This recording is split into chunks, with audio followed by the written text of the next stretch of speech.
Never exactly brothers in arms, the two men at the top of Labour have one thing in common. They were both elected to their posts.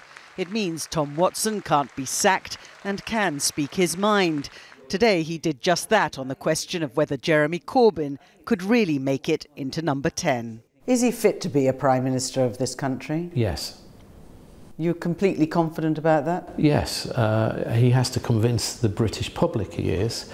And one of the ways we can do that is showing that we've got a zero tolerance to anti-Jewish racism. I'm saying that this problem is so severe for the Labour Party, it goes to the very soul of who we are as members and what we do as a party.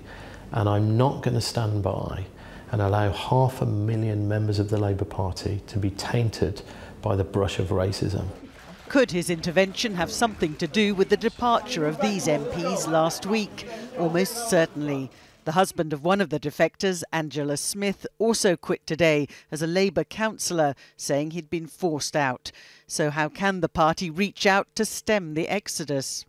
I've argued for greater pluralism.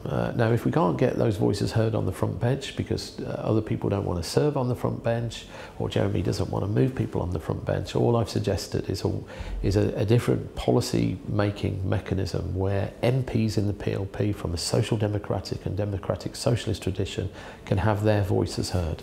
But that is essentially setting up an alternative centre of power. Let me reassure you, it absolutely isn't that. What it is restating the case for pluralism. Some suggest the suspension of Corbyn's ally, Chris Williamson, yesterday over complaints of anti-Semitism was down to Tom Watson's swift intervention.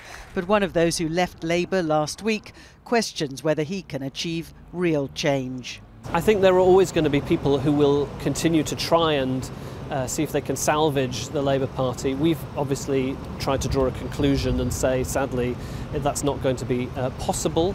And people like Tom Watson, yes, they will express their views, but they're not in charge of the Labour Party. They're not the ones running the show. So, of course, those voices will be heard. But ultimately, it's the leadership who haven't changed one bit.